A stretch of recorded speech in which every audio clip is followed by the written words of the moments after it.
Eu sou Mário Persona e essas são as respostas que eu dei aos que me perguntaram sobre a Bíblia. Eis que um homem sentou-se supremo nos céus. Essa é a tônica do Evangelho. O alvo, né? As consequências do Evangelho, as consequências da salvação que Deus preparou para as suas criaturas. Um homem assentado nos céus hoje, esse homem de carne e ossos é Jesus, está hoje nos céus. E eu gostaria de falar um pouco sobre isso, porque alguns dias atrás aconteceu num jogo de futebol. Existe toda uma questão do racismo hoje, inclusive nos esportes, e um torcedor, num jogo do Barcelona, ele jogou uma banana em um jogador brasileiro, no Daniel Alves, que é um jogador brasileiro que joga no Barcelona.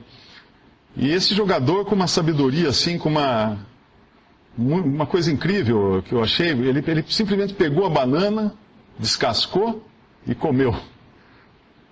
Ele não gritou, não xingou, não revidou, nada disso, ele comeu a banana. Ele esvaziou assim completamente a ação daquele agressor. E eu, na hora, quando eu li a notícia, eu não vi o jogo, mas depois eu vi o vídeo e li a notícia, eu me lembrei do que o Senhor falou no Evangelho. Ele disse: não resistais ao perverso, mas a qualquer que te ferir na face direita, volta-lhe também a outra, e ao que quer demandar contigo a tirar-te a túnica, deixa-lhe também a capa. Se alguém te obrigar a andar 1 milha, vai com ele 2. Isso está em Mateus 5, versículo 39 em diante. Ele agiu de uma forma que é a forma cristã de agir, de não resistir ao mal, porém, simplesmente dar outra face, caminhar 1 milha a mais, dar a capa. Ele fez isso. É mais ou menos a filosofia do judô, né? Eu era criança e minha mãe me colocou no judô, aquelas coisas que a gente nem sabe por que vai parar lá. Eu devia ter 7 anos de idade. E a única coisa que eu aprendi do judô é que a filosofia era basicamente você não fazer força, você usar o impulso do agressor e ele acabar caindo por si mesmo, com o impulso que ele dava, com a força que ele fazia. Você só o colocava numa situação de acabar indo ao chão por causa daquele impulso. E basicamente foi o que ele fez aqui. E foi admirável e louvável a reação dele. Mas, logo em seguida, um outro jogador famoso, o Neymar, publicou nas redes sociais uma foto dele, ao lado do filho dele, comendo uma banana, o filho com uma banana de pelúcia, e um hashtag, né, que é uma linha, que normalmente é distribuída em redes sociais, escrito: somos todos macacos. E ele dando essa mensagem. E muita gente aderiu a essa mensagem, todo mundo começou a tirar fotos de si mesmo com uma banana na mão, somos todos macacos e somos todos macacos, e foi assim muito animada a coisa, até que as pessoas perceberam que por trás daquilo existia toda uma ação de uma agência de publicidade que cuida da imagem do Neymar, que já tinha preparado essa ação.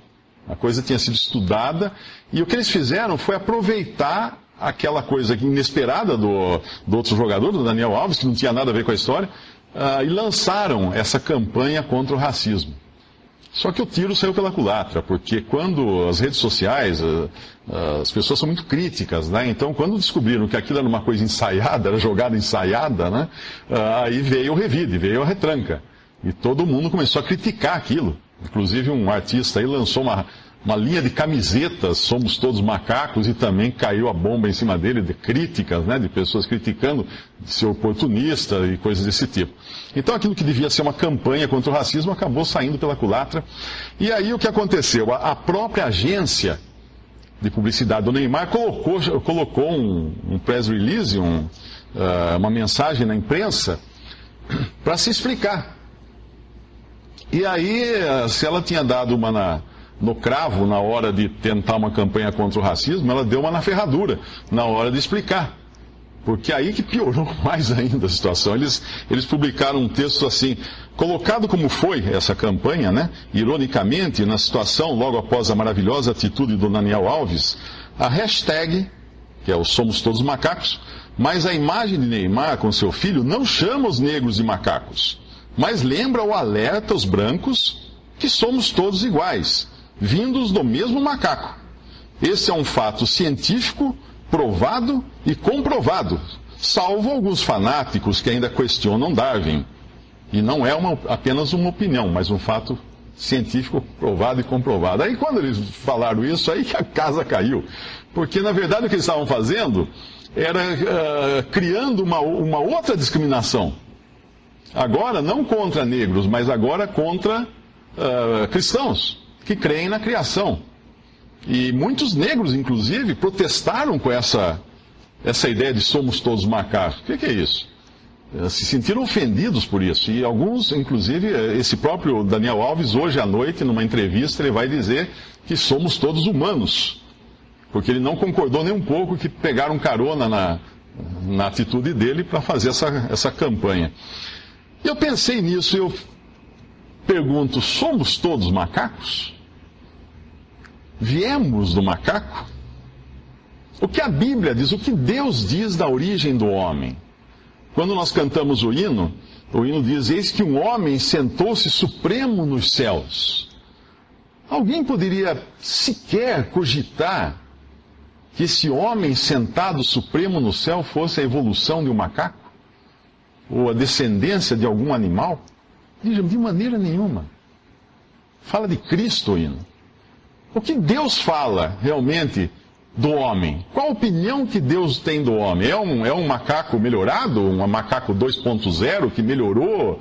Fez um aprimoramento? Aí chegou essa semana eu vi um vídeo muito interessante daquele escritor Ariano Suassuna. Ele é um escritor católico, um escritor temente a Deus, e ele dá um depoimento, ele fala que é impossível o homem ter vindo produto da evolução. E ele diz, ele faz até uma brincadeira, ele mostra um prendedor de roupa.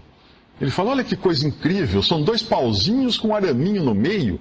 Você acha que um macaco seria capaz de inventar um negócio desse? Eu não vou nem falar da sinfonia de Beethoven para não humilhar os macacos, eu vou falar só do prendedor de roupa. Então ele fala de uma maneira muito engraçada até, e ele até brinca, ele fala assim, se a mãe do Papa, porque ele diz que é católico, ele se professa católico, se a mãe do Papa vier falar para mim que o homem veio do macaco, eu vou discordar dela, porque não veio de Deus, Deus criou o homem. E o que a Bíblia diz?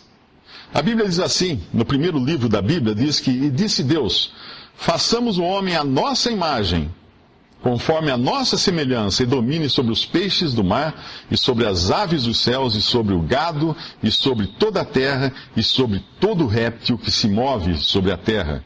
E criou Deus o homem à sua imagem. A imagem de Deus o criou. Homem e mulher os criou. Isso está em Gênesis capítulo 1, versículos 26 e 27. O homem foi criado à imagem e semelhança de Deus. Isso é um fato. Porque Deus diz. Não há nem questão. A teoria da evolução é uma teoria, por isso que ela chama-se teoria. E não como os publicitários afirmaram, né, que é um fato científico provado e comprovado. Até mesmo os cientistas riram dessa afirmação, porque não é um fato científico provado e comprovado, é uma teoria. E teoria, nós sabemos que teoria você não deixa de ser teoria enquanto não for provada. E como é impossível provar, vai continuar sendo uma teoria. Mas a revelação de Deus não é um fato científico, é uma revelação. Deus nos contou como o homem foi criado, porque ninguém estava lá antes. Então precisou Deus nos revelar, nos contar pela sua palavra. E o próprio Senhor Jesus, quando esteve na terra, também reafirmou isso. Ele falou que Deus fez homem e mulher. Deus criou homem e mulher, macho e fêmea. Foi o primeiro ser humano, um homem e uma mulher. Uma outra passagem diz que formou o Senhor Deus o homem do pó da terra, soprou em suas narinas o fôlego da vida e o homem foi feito alma vivente. Isso está em Gênesis 2. Isso demonstra que, além de ter sido criado à imagem e semelhança de Deus, O homem teve um privilégio, um diferencial que nenhum animal teve. Deus soprou nas suas narinas o fôlego de vida. Os animais, os peixes foram criados, simplesmente criados, mas o homem, Deus soprou o seu fôlego de vida no homem. O homem nasceu com algo de Deus, que Deus deu a ele. O homem nasceu à imagem e semelhança de Deus. O homem tem características que são divinas. Por exemplo, moral. O homem tem senso moral. Animal nenhum tem senso moral. O animal tem instintos. Mas o homem tem senso moral. O homem tem um espírito. Os animais têm corpo e alma. O corpo, a parte material, a parte tangível. A alma, a parte dos sentimentos. Os animais sofrem, têm sentimentos. Os animais têm uma certa inteligência. Mas o homem apenas é corpo, alma e espírito. E o espírito é a parte do homem que tem capacidade de se comunicar com Deus. E ao contrário dos animais, que são corpo e alma, e quando morre o corpo, eles simplesmente deixam de existir, o homem é permanente. Ninguém deixa de existir. Nenhum ser humano, depois que nasceu, vai desaparecer. Ele vai sempre existir. Ele é perpétuo, o ser humano. Ele vai existir para sempre. Ele não teve pré-existência, mas ele vai existir para sempre, a partir do momento em que ele veio ao mundo.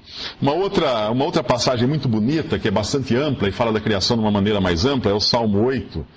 E ele diz assim, eu estou lendo aqui para facilitar, inclusive, quem quiser também ler, mas o Salmo 8, ele diz assim, ó Senhor, Senhor nosso, quão magnífico em toda a terra é o teu nome, pois expuseste nos céus a tua majestade. Da boca de pequeninos e crianças de peito, suscitaste força por causa dos teus adversários, para fazeres emudecer o inimigo e o vingador.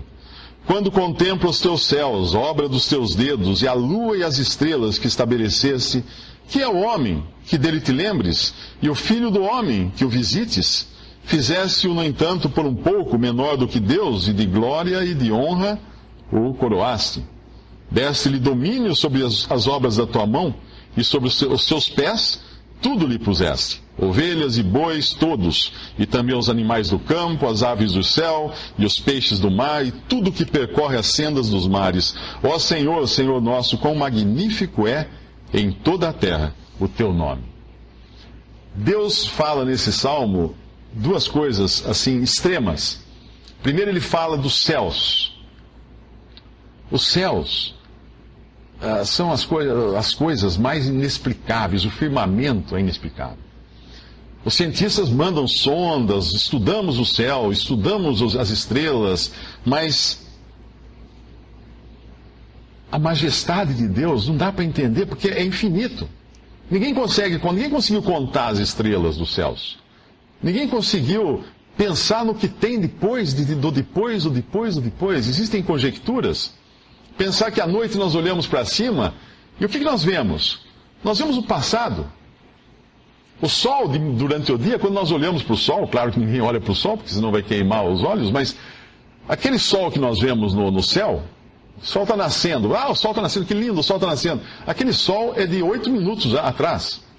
Nós não vemos o sol no momento em que ele está existindo, nós vemos ele há 8 minutos. A estrela mais próxima, eu não lembro o nome agora, mas ela está a milhares de anos de distância. Então, quando nós a vemos, nós vemos uma estrela que está há muito tempo atrás. Quando eu olho para o céu, eu vejo coisas que estão ali, mas coisas que eu não existia quando elas estavam ali. Nós vemos Então, é uma coisa impossível. Agora, Deus coloca nesse salmo os céus, como que para dizer, homens, olha o que eu fiz. Vocês não vão entender. E aí Deus vai ao outro extremo, as crianças. Por que as crianças? O Senhor Jesus nos evangelhos fala, deixai vir a mim as criancinhas, não as impeçais, porque delas é o reino dos céus. Por que as crianças? Da boca das crianças sai louvor. Por que as crianças? Porque as crianças, o que fala aqui, fazem emudecer o inimigo e o vingador. Por quê? Porque crianças têm fé simples. Você fala uma coisa para uma criança, fala, tem um doce aqui. Ela acredita. Ela crê. Ela é simples. Ninguém nasce ateu criança. Nenhuma criança é ateia. A pessoa fica ateia depois, o cara fica ateu depois de ficar maquinando, inventando as coisas e tal. E daí que ele vai achar que é ateu, e aí que ele vai achar que Deus não existe, essas coisas. Mas a criança, ela é simples. Então Deus vai no extremo e mostra os céus, e vai no outro extremo e mostra as crianças, para mostrar para o homem, olha o que vocês estão fazendo? Os céus confundem o conhecimento humano.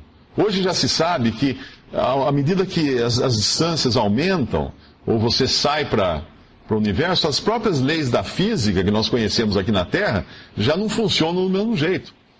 Tanto na questão grande, no macro, como no micro, existem distorções das leis da física. Então as coisas não são exatamente as mesmas, que são no aqui e no agora. As crianças,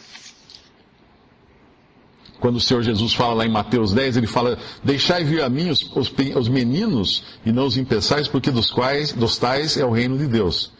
Em verdade vos digo, que qualquer que não receber o reino de Deus como menino, de maneira nenhuma entrará nele.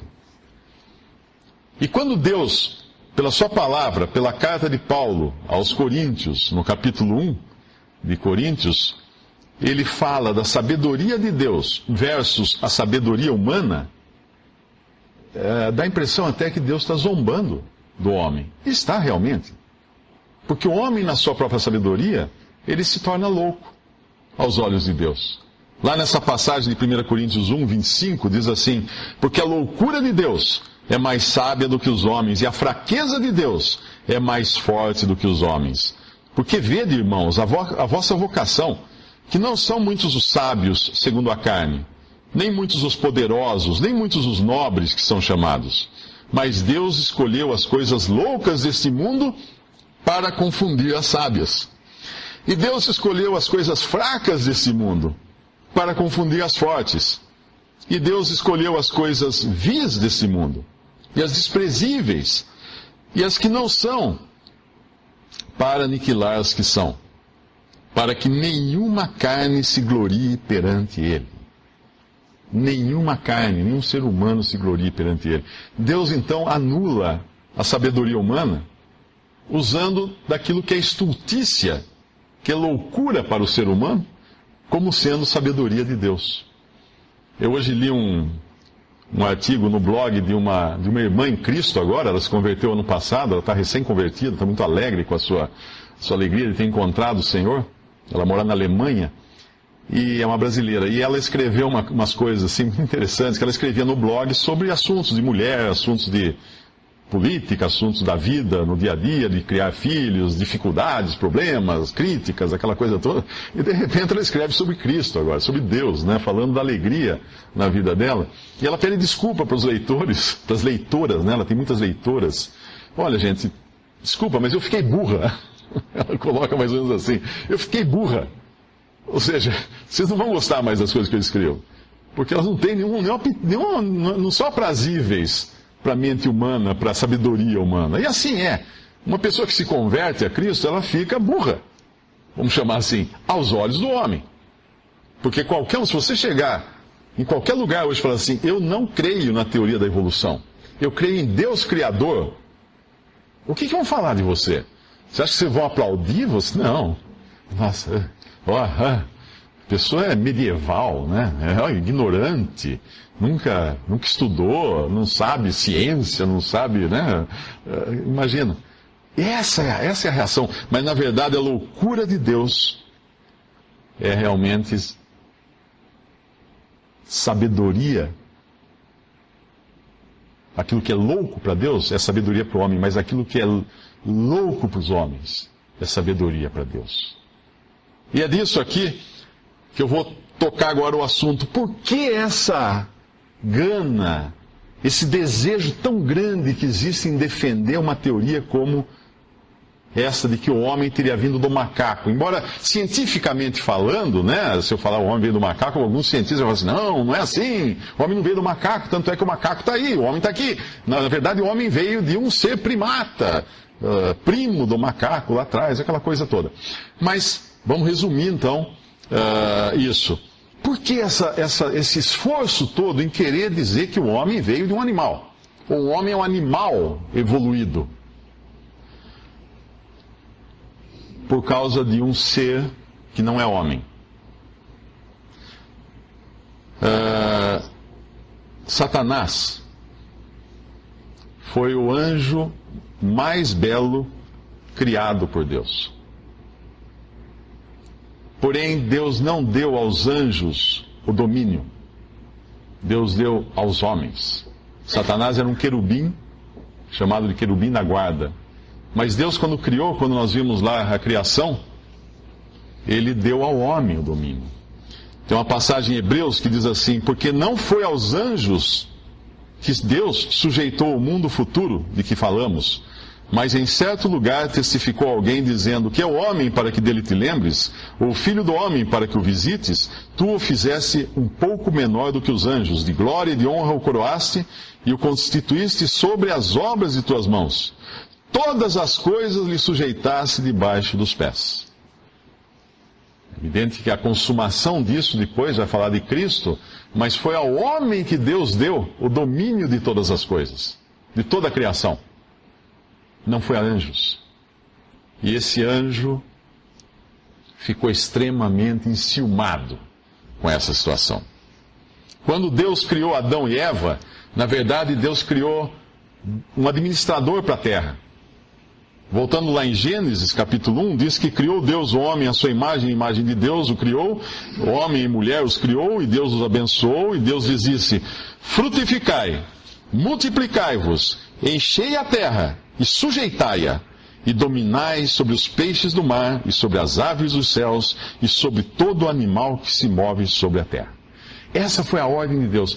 Esse era o destino do homem, ser administrador da criação de Deus. Como se tivesse uma fazenda. Você tem uma fazenda, você contrata um administrador, fala assim: agora você vai cuidar do gado, dos cavalos, dos patos, das galinhas, das plantações e tudo aqui. Isso você vai cuidar. Inclusive, Adão e Eva deveriam guardar o Éden, deveriam cultivar o Éden, e só não deviam comer do fruto do conhecimento do bem e do mal, da árvore do conhecimento do bem e do mal, que foi justamente o que eles fizeram. Antes deles se multiplicarem, antes deles dominarem sobre os animais, sobre todos os seres, antes deles colherem algum fruto do jardim que eles deveriam ter cultivado, o jardim do Éden, eles foram fazer exatamente o que Deus falou que não fizessem. Comeram do fruto do conhecimento da árvore do bem e do mal e assim caíram em pecado, e o pecado desgraçou toda a raça humana. Mas Deus ainda tentou resolver o problema, porque os descendentes de Adão e Eva acabaram indo cada vez mais para a iniquidade, e Deus precisou barrar aquilo, mandando um dilúvio, e destruindo a terra num dilúvio, e salvando uma família, Noé e sua família, para começar de novo, para reiniciar a população da terra e dar agora novamente ao homem a posição de administrador da terra. Noé, a mesma ordem dada a Adão. Vós frutificai, agora Deus falando para Noé no capítulo 9 de Gênesis, versículo 7, mas vós frutificai, multiplicai-vos, povoai abundantemente a terra, multiplicai-vos nela. Outra versão fala: espalhai-vos sobre a terra abundantemente. E além disso, Deus deu algo mais a Noé que não havia dado a Adão. Por causa da condição do homem agora pecador, e o primeiro filho de Adão foi justamente o primeiro homicida também, Deus deu a Noé o governo, autoridade não apenas sobre os animais, sobre as plantas, sobre os seres vivos, deu autoridade sobre o seu próprio semelhante, sobre o homem. Então a Noé foi dado a autoridade para executar a pena de morte. Quem matasse um homem homicida deveria ser morto, igualmente morto. A pena de morte foi instituída em Noé e nunca foi revogada. Deus nunca revogou isso daí. O homem tenta ali do seu jeito, mas Deus nunca revogou a pena de morte. Foi instituída lá atrás, logo após o dilúvio, e dada autoridade. Mas até hoje nós temos governos. E nós obedecemos autoridades, obedecemos governo. Por quê? Porque Deus instituiu isso lá atrás, em Noé. Noé foi o primeiro governador a ter poder não apenas sobre a criação, mas sobre os seus semelhantes. A ter que ser obedecido pelos seus semelhantes. Mas aí O que aconteceu com a descendência de Noé? Mesma coisa. Eles caíram, se desvirtuaram todos, pecaram, ficaram cada vez pior. E chegaram a um ponto de desafiar a ordem de Deus. Quando Deus falou assim, espalhai-vos sobre a terra abundantemente, o que eles fizeram? Em Gênesis 11 diz que eles disseram, os seres humanos disseram, eia, edifiquemos nós uma cidade e uma torre, que é Babel, cujo cume toque nos céus e façamo-nos um nome, para que não sejamos espalhados sobre a face de toda a terra. A mesma ordem que Deus tinha dado a Noé e os seus descendentes fizeram exatamente o contrário daquela ordem. Era para eles se espalharem pela terra, eles falam, não, vamos ficar todos num lugar só, vamos construir uma cidade, uma torre, para a gente ser reconhecido na terra, fazer um nome, e para que Deus não espalhe a gente da terra. Bom, o que acontece? O que Deus fez? Deus confundiu suas línguas, foi ali que surgiram os vários idiomas, e a Bíblia conta depois que eles foram espalhados por toda a terra. Foi ali que formaram-se as nações por diferentes grupos linguísticos. Então aquilo que eles tentaram fazer, de vontade própria, Deus fez o contrário. Ah, é? Vocês não querem se espalhar, então espalhem vocês. Cada um vai falar uma língua diferente agora, e daí se juntaram aqueles que falavam a mesma língua e se distanciaram grupos e surgiram as nações. Dessas nações, Deus tirou Abraão, um homem a quem ele prometeu ser o pai, o patriarca daqueles que têm fé. O que é ter fé? Ter fé é crer no invisível. É crer no que Deus diz sem ver.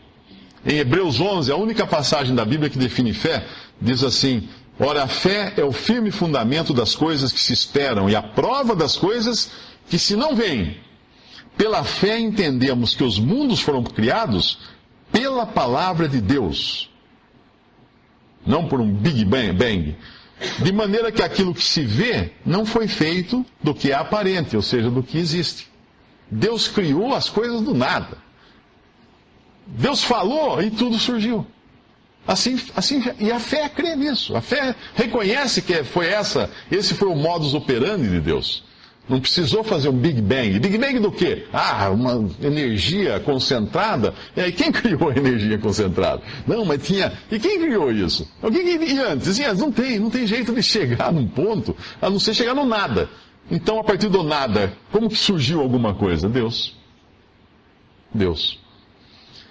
Aí, quando Abraão, então Deus escolheu essa família...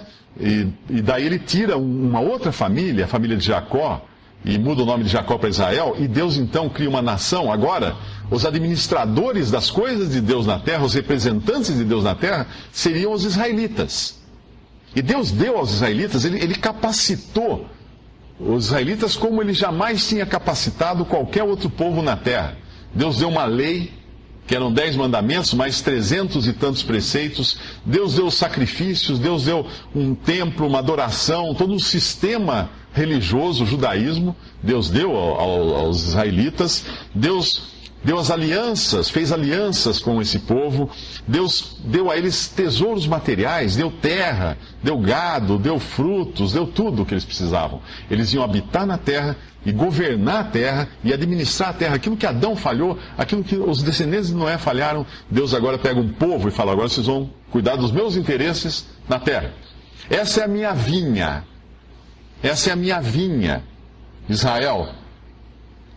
E vocês vão administrar a minha vinha. E quando eu vier, eu quero ver fruto dessa vinha. E o que Israel fez? Quando Deus enviou seu filho para ver se tinha algum fruto naquela vinha, eles falaram, olha aí o herdeiro, vamos matar esse. Aí a gente fica dono de tudo. Vamos matar o herdeiro. E assim eles fizeram. Eles entregaram à morte o Senhor Jesus. Para querer ficar dono de tudo, para ser donos do seu próprio. Como foi Adão e Eva no princípio? Satanás falou para eles, a serpente falou para eles, Deus sabe que no dia que vocês comerem desse fruto, vocês serão como Deus. Ser como Deus? Quem não quer? Queremos. E aí eles caíram. E aí Israel, querendo se livrar do Filho de Deus, também foi rejeitado como nação administradora das coisas de Deus. Então Deus agora a partir dessa rejeição, Deus cria tudo de novo. Uma nova criação. E a cabeça dessa nova criação, as primícias dessa nova criação, é Jesus. O homem falhou? Então tá bom. Deus envia o seu Filho ao mundo. E vem o seu Filho e se faz carne, se faz homem. E vem habitar aqui na pessoa de Jesus, humilde, um homem humilde, na forma de servo. Ele vem habitar aqui, anda aqui, se deixa humilhar, se deixa rechaçar, se deixa ser pregado na cruz, mas ali ele cumpre a obra que Deus tinha preparado para resolver o pecado lá de trás que tinha entrado na criação. Cristo, ao morrer na cruz, ele tomou sobre si a culpa do pecador. Tomou sobre si os nossos pecados. Deus o julgou ali, porque Deus quer salvar o homem, de qualquer maneira Deus quer salvar o homem, mas Deus precisava resolver o problema do juízo, porque Deus é justo, ele tinha que condenar o homem. Para não condenar o homem como um todo, ele condena o seu próprio filho. Como se fosse ele o culpado de todas as desgraças do mundo. E ele assume essa culpa na cruz. Nós somos loucos para nos livrar de culpas, né? A gente sempre tem alguma explicação. Não fui eu. Desde crianças, que os irmãozinhos estão brigando lá, vem a mãe. Não, mãe, foi ele. Não fui eu, mãe, foi ele. É sempre assim, o homem quer sempre se livrar da culpa. Cristo veio assumir a culpa. Aquele que não roubou, veio pagar por aquilo que ele não roubou. Aquele que não mentiu, veio pagar por aquilo que ele não mentiu. Aquele que não matou, nunca, jamais ninguém, veio pagar pelo assassino. Pelo outro ladrão que estava na cruz do lado dele, que havia matado, havia roubado, havia mentido, havia feito tantos pecados. Cristo estava ali morrendo por ele, substituindo ele. Não na cruz humana, de juízo humano, de condenação à morte, que era uma condenação, era uma cadeira elétrica, uma forca, uma cruz. Não, ele estava ali substituindo aquele ladrão no juízo divino. Deus iria lançar sobre Cristo o seu juízo contra o pecado. E Deus fez assim. E uma passagem em Colossenses resume muito bem tudo isso que Cristo fez, quando diz assim, dando graças ao Pai, Colossenses capítulo 1, versículo 12, dando graças ao Pai, que nos fez idôneos para participar da herança dos santos na luz, o qual nos tirou da potestade das trevas, do poder das trevas, e nos transportou para o reino do Filho do seu amor, que é Cristo, em quem temos a redenção, ou seja, a libertação, pelo seu sangue, a saber, a remissão dos pecados, a retirada dos pecados, o qual é a imagem do Deus invisível. Jesus é a imagem do Deus invisível, o primogênito de toda a criação, porque nele foram criadas todas as coisas que há nos céus e na terra, visíveis e invisíveis, sejam tronos, sejam dominações, sejam principados, sejam potestades, tudo foi criado por ele e para ele. E ele é antes de todas as coisas, e todas as coisas subsistem por ele.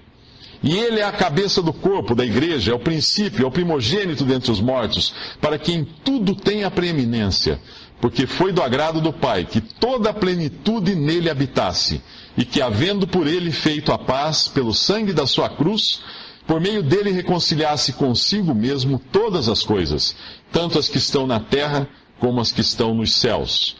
A vós também, que noutro tempo erais estranhos e inimigos no entendimento pelas vossas obras más, agora, contudo, vos reconciliou no corpo da sua carne, pela morte, para perante ele vos apresentar santos e irrepreensíveis e inculpáveis. Essa é a obra do Evangelho.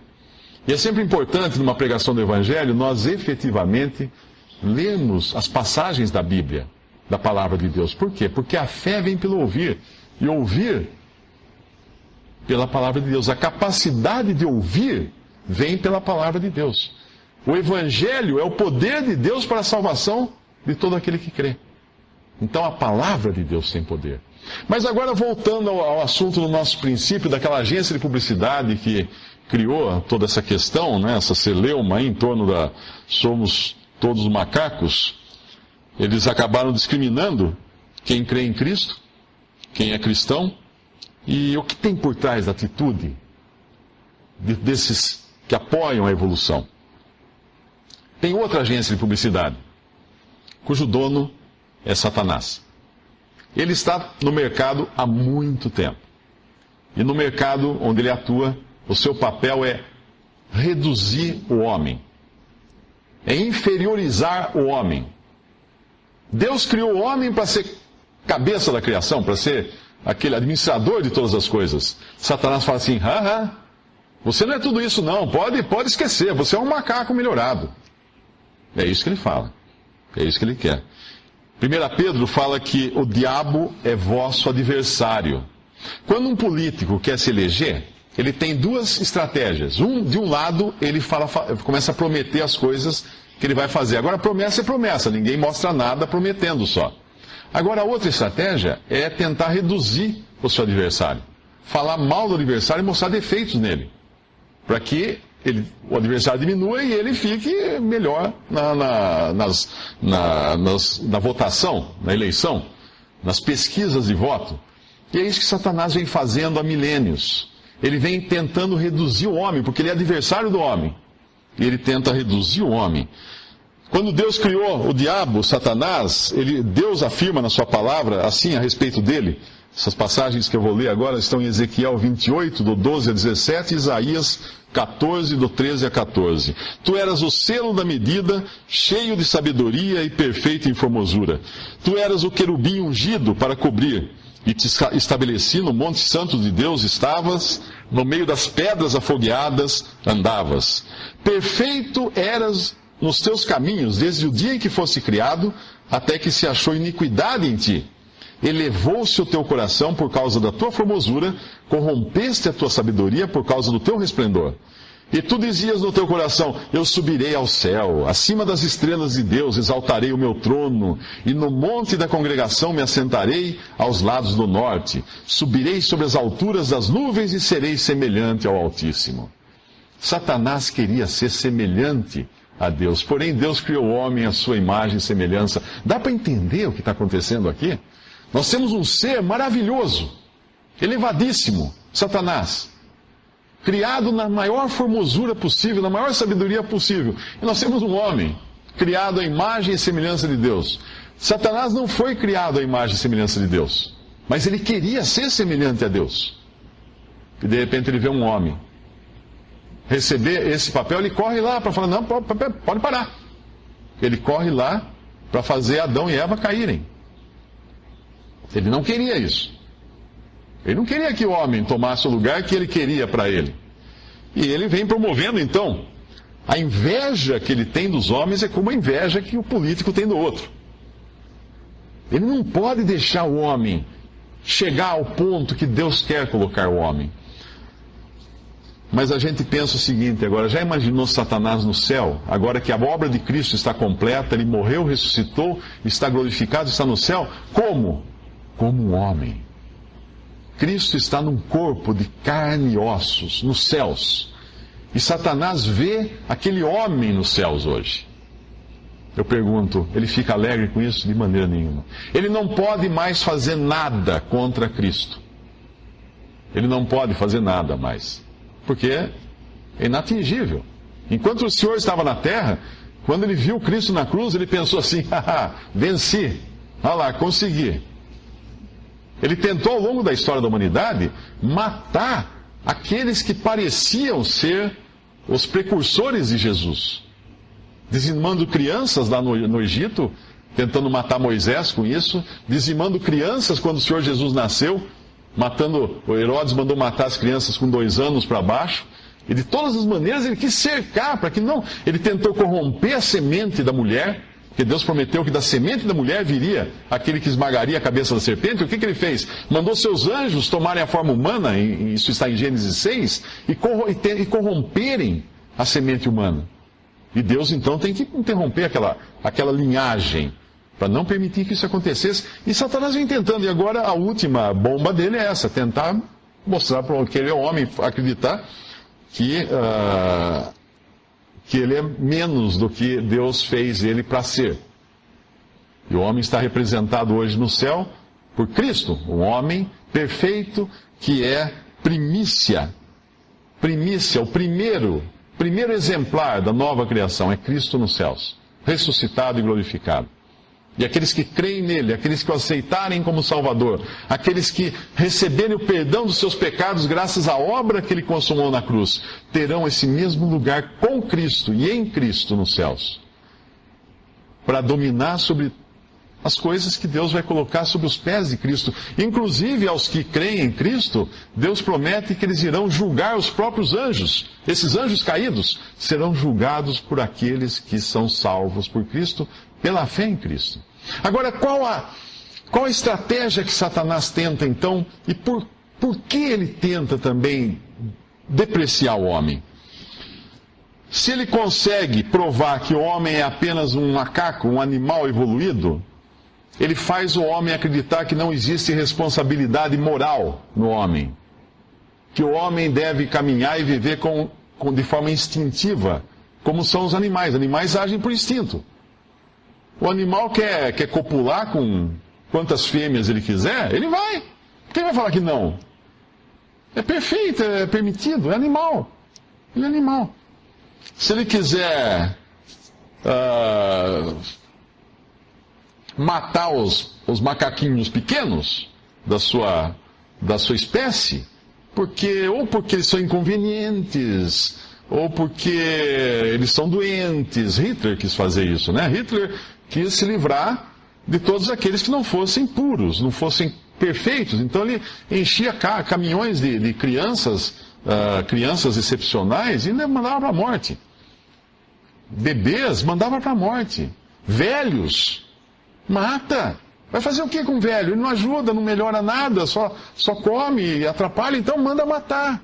Essa foi a estratégia de Hitler de uma forma clara, mas obviamente deu na vista, né? Então tenta se fazer hoje de maneiras mais assim politicamente corretas, né? Então a gente vê o aborto ser legalizado em muitos lugares, a eutanásia começa também em vários países já aprovando isso. A pessoa está doente, está terminal, está velha, não quer mais ficar, quer uma morte digna, então mate tal pessoa, né?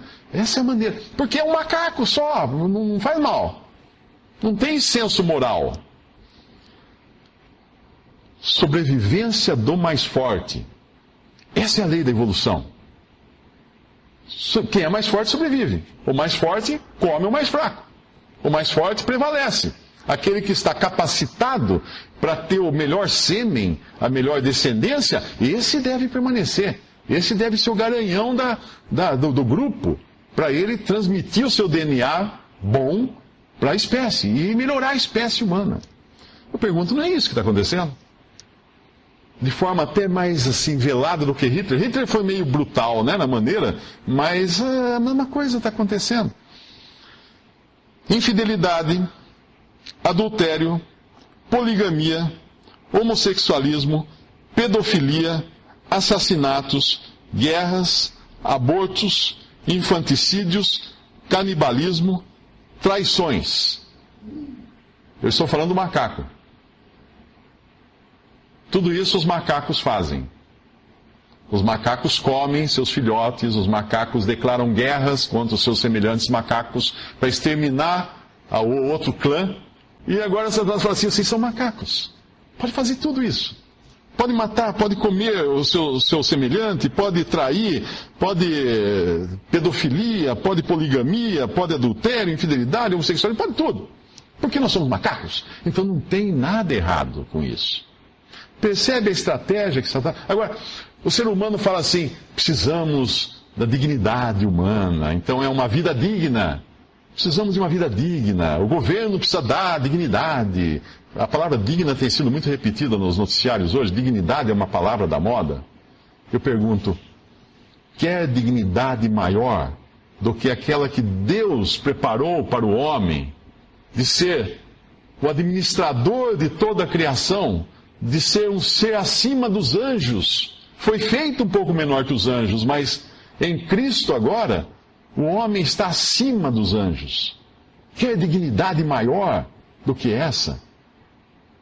Por que abrir mão dessa dignidade que Deus deu e se diminuir? E atender ao apelo publicitário que o diabo faz no mundo hoje? Fala assim, vocês são apenas animais melhorados. Então, Pode viver pelos seus instintos. Você merece. Dê a si mesmo esse presente. Ofereça a si mesmo esse prazer. Você merece. E isso é todos os dias falado. Mas Deus quer o homem na posição de dignidade na qual Ele criou o homem. A imagem e semelhança de Deus, tendo agora um homem perfeito nos céus. Eu pergunto, o que você quer ser? Um homem à semelhança de Cristo no céu, com um corpo ressuscitado e perfeito, ou um macaco melhorado? Qual a posição mais digna, de maior dignidade? Atender aos pseudocientistas, a uma pseudo-teoria de evolução, ou atender à revelação divina daquilo que Deus quer para o homem? Para nós terminarmos, eu gosto sempre de pensar que se a evolução fosse verdadeira, a teoria da evolução fosse verdadeira, os evolucionistas não poderiam se apressar tanto. Por quê? Pensa assim, se o nosso cérebro está realmente evoluindo, em que momento da evolução do meu cérebro eu devo considerá-lo confiável a ponto de acreditar nas suas conclusões? Será que não seria muito cedo, no século XXI, nós acreditarmos que o homem é um processo da evolução? Não seria melhor esperar mais 10 bilhões de anos, quando o nosso cérebro estiver mais evoluído? Por que eu digo isso? Porque quando eu olho minhas fotos de 40 anos atrás, eu dou risada, falo assim, nossa, que ridículo, a roupa que eu estava vestindo, a minha calça boca de sino, cintura alta, eu achava que aquilo era a última moda, eu achava que estava na moda, que estava abafando no pedaço, olha que coisa ridícula. Será que daqui a 1 milhão de anos, supondo, né, os cientistas não vão olhar para trás e falar assim, nossa, olha que ridículo, teoria da evolução, a gente acreditava que aquilo era ciência. Se a evolução é um fato, então o homem não está em condições ainda de declarar que ela é um fato. Ele vai precisar esperar seu cérebro evoluir muito mais para poder afirmar isso. Mas enquanto isso, é melhor não esperar, não. Creia em Jesus como seu Salvador e receba dele a dignidade que Deus quer dar ao homem, de ser salvo, de ter os seus pecados perdoados pela fé em Cristo e de ter um lugar no céu com Cristo e em Cristo. Visite o canal Respondidas no YouTube. Também respondi.com.br e 3minutos.net. Baixe os livros e o aplicativo.